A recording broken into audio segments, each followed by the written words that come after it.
별의 진화. 얘는 누가 결정하냐? 별의 질량에 의해서 결정이 된다. 별의 질량에 따라서 별의 진화 과정이 결정이 된다. 별의 질량에 따라서. 근데 이 별이 가지고 있는 질량, 얘가 뭐냐면 연료예요, 연료. 별이 가지고 있는 연료 값을 얘기한다. 그 말은 질량이 높다는 크다는 얘기는 가지고 있는 연료가 많다는 얘기야. 질량이 작다는 얘기는 가지고 있는 연료가 없다는 얘기야. 이 연료를 이용해서 별은 빛을 내고 있다고. 빛을 내고 있어. 그러니까 별의 질량 값은 뭐를 알려주냐면 얘는 별의 수명을 결정할 수 있다고.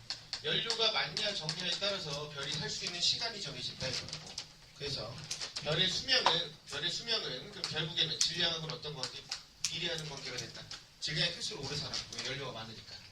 근데 문제는 별이 이제 빛을 내보내잖아. 그걸 이제 광도라고 표현한다 그랬지. 그럼 광도가 크다는 얘기는 지가 가진 연료를 빨리빨리 쓰고 있다는 얘기야.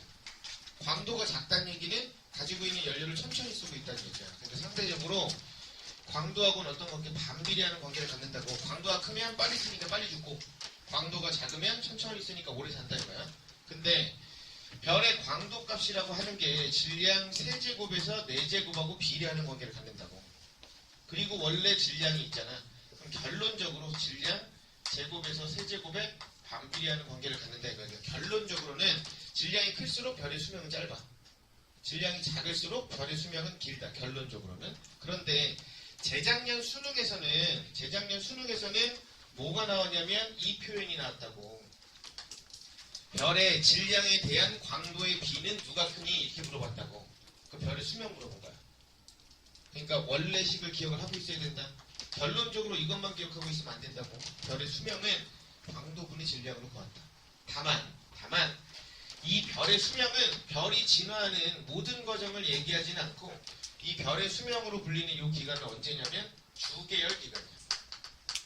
별 중에 주계열성이라고 있었잖아. 그 주계열성으로 유지되고 있는 기간만 별의 수명으로 잡는다. 주계열이 되기 전까지는 별의 수명이 안 들어가고 주계열을 떠난 이후도 별의 수명으로 안 넣어.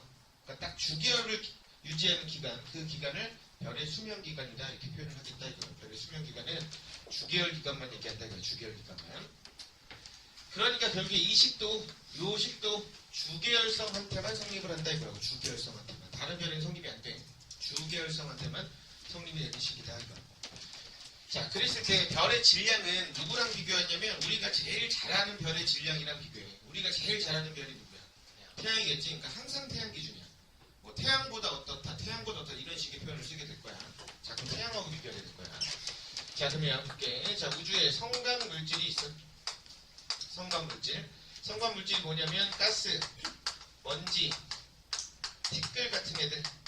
이런 애들을 성간 물질이라고 한다. 우주에 존재하고 있는 가스나 먼지나 티끌, 이걸 성간 물질이라고 불러. 그런데 이 성간 물질은 99%가 가스야.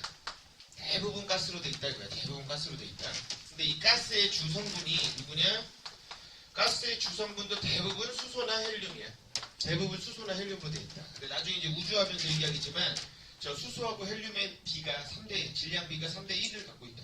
그래서 우주에서 만들어진 애들은 대부분 다 수소랑 헬륨으로 돼 있다고. 대부분 다. 그리고 나머지 일부 다른 기체들이 좀 섞여 있다 이거야. 다른 원소들이. 자, 그리고 먼지하고 티끌, 얘네는 질량을 가지고 있잖아. 질량을 가지고 있지. 그럼 질량을 가지고 있는 애들끼리는 항상 잡아당기는 힘이 있지. 즉 만유인력. 중력이 작용하고 있다고. 질량을 가지고 있기 때문에. 그럼 얘네들이 이제 중력이 작용을 하는데 우주를 관측하게 되면 우주는 거의 균일하긴 한데 10만 분의 1 정도로 불균일한 공간이 있다는 걸 찾아. 나중에 관측을 통해서. 그럼 10만 분의 1 정도로 불균일한 공간이 있다 보니까 그 불균일한 공간에서 저 성간물질들이 모여들기 시작한다고. 얘네들이 모여들기 시작해. 그래서 얘네들이 가까이 있으면 중력이 작용한다고. 그렇게 작용하는 중력, 그걸 이제 가까워지니까 중력 수축 에너지라는 표현을 쓸 거야. 지금 중력 수축 에너지라는 표현을 여기서만 쓸 건데 뒤로는 이제 쓰지 않을 건데 뒤 과정에서도 중력 수축 에너지는 당연히 작용하고 있는 거다. 여기만 작용하고 있는 게 아니라 앞으로 쭉 작용한다고. 그럼 이 중력 수축 에너지의 크기는 뭐에 비례하냐면 질량에는 비례해. 질량이 크면 이게 클 거야. 그리고 거리하고는 반비례하는 관계를 갖는다. 그러면 별 자체 전체 내에서도 중력 수축 에너지가 있을 거거든. 별 내부 내에서도. 그러면 별의 반지름이 클 때와 별의 반지름이 작을 때 중에 언제 중력 수축 에너지가 크겠냐고요. 반지름이 작을수록 반비례한다니까. 반지름이 작은 별이 중력 수축 에너지가 크다. 반지름 작은 별이. 자, 어쨌든 그럼 얘가 뭐야? 성광물질 뭐예요? 그래서 마치 구름처럼 생겨있어. 그걸 성운이라 그래. 성운. 이게 아주 오래전 일이지만 중학교 때는 성운의 종류에 대해서 배워. 발광성운, 반사성운, 암흑성운. 그래서 뭐 말벌이 성운이 어쩌고 오리온 대성운 이런 거 하거든. 근데 이제 지구과학에서 보면 저 성운은 G2에서 배운다. G1에서는 안 해. 그래서 그냥 모여있는 애를 구름처럼 생겨서 그냥 성운이라 하는구나. 거기까지야 그냥. 근데 이제 얘네가 이렇게 모여있으니까 서로 막 잡아당길 거란 말이야. 서로 이렇게 막 잡아당긴다고. 그럼 갖다 때려맞기 시작할 거거든. 그럼 마구잡이로 부딪혀. 마구잡이로 부딪히니까 어떻게 돼? 내부에서 온도가 높아질 거야. 온도가 점점점 높아져. 온도가 높아져서 이제 원시 별이 탄생할 수 있다 이거라고. 온도가 높아지면서 원시 별이 탄생할 수 있어. 근데 원시 별은 별일까 별이 아닐까? 별이 아니야. 왜? 원시인은 사람 아니지? 원시인 사람 아니잖아. 근데 얘가 사람 될 거지. 근데 원시인이 다 사람 되는 건 아니지. 똑같아. 원시별도 다 별이 되는 건 아니야. 별이 될 건데 다 별이 되지 못해. 얘가 질량이 너무 작으면. 질량이 너무 작으면 도중에 죽어. 도중에 죽는다고. 보통 태양 질량이 한 7%에서 8% 이하가 되면 성장하지 못하고 그냥 도중에 죽어버린다고. 그렇게 도중에 죽었을 때를 갈색 외성이라 그래. 이 몇 퍼센트인지는 하나도 안 중요하다. 몇 퍼센트는 안 중요해. 몇 배인지는 안 물어봐. 태양 질량이 0.1배 이하 이렇게 되는데 안 나와 그건. 그냥 태양보다 질량이 너무 작으면 별로 성장하지 못하고 도중에 죽는다. 그래서 갈색 외성이 된다. 그냥 참고로 얘기하는 거야. 이거 갈색 외성이란 말도 안 나와. 나오진 않는다.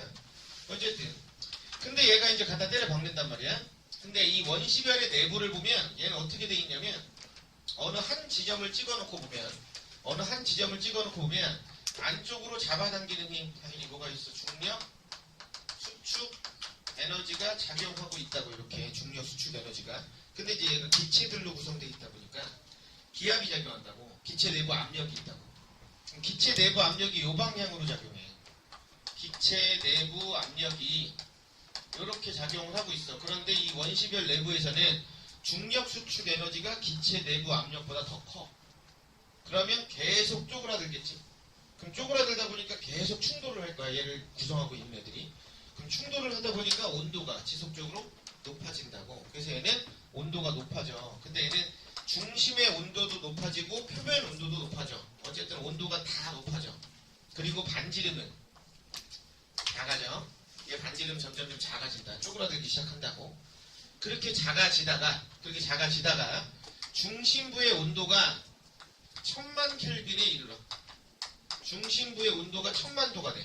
중심부 온도가 1000만 도가 되면 그때 이제 얘가 핵융합 반응을 한단 말이야. 그렇게 핵융합을 하게 되는 별, 그런 별을 주계열성, 즉 별이라고 부른다 이거라고. 일반적으로 우리가 별이라고 부르는 건 주계열성을 얘기한다. 주계열성. 자, 다시 1000만 도가 돼야 되는 이유는 이 정도 온도가 돼야 수소 핵융합 반응이 안정적으로 일어날 수 있었기 때문에 이 정도 온도는 돼야 수소 핵융합 반응을 한다. 그래서 별이라고 부른다. 다시 별이라고 부르려면 결국에는 뭐를 해야 된다? 수소 핵융합 반응을 해야 된다. 제가 일어나야만 그걸 우리 보통 별이라고 부른다 이거야. 수소 핵융합을 해야만. 그래서 보면 수소가 4개가 뭉쳐서 헬륨으로 바뀌어. 그리고 질량 일부가 남는단 말이야. 수소 4개가 뭉쳐서 헬륨으로 바뀌고 그리고 질량 일부가 남아. 그랬을 때 수소 4개가 뭉쳐서 헬륨으로 바뀌었으니까 수소 4개의 질량과 헬륨 1개의 질량 중에 누가 크다는 얘기야? 수소 4개가 큰 거겠지? 그러니까 질량 일부가 남는다 이 얘기일 거 아니야? 요걸 이제 결손 질량이라고 하고. 결손 질량. 그래서 화학하는 사람 혹시 그 수소 원자핵이랑 같은 말이 뭐야? 양성자지? 양성자잖아? 그럼 양성자하고 중성자 중에 누가 질량 크니? 똑같지 않아요? 중성자가 더 커. 그래요? 중성자가 조금 더 크다. 그럼 봐라. 얘는 양성자 4개지? 근데 헬륨은 양성자 2개랑 중성자 2개거든? 근데 왜 얘가 질량이 크냐는 거야.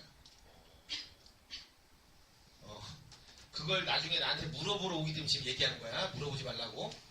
왜냐면 여기서 수소 핵융합할 때 여기 수소는 중수소나 삼중수소가 들어간다. 경수소가 아니야. 질량수 1짜리가 들어가는 게 아니라 2나 3짜리가 들어간다고. 사실 니네 이거 통합과 갈 때 배워. 그래서 아무튼 여기서 그래서 얘가 질량이 더 큰 거다. 4개가 뭉쳤지만.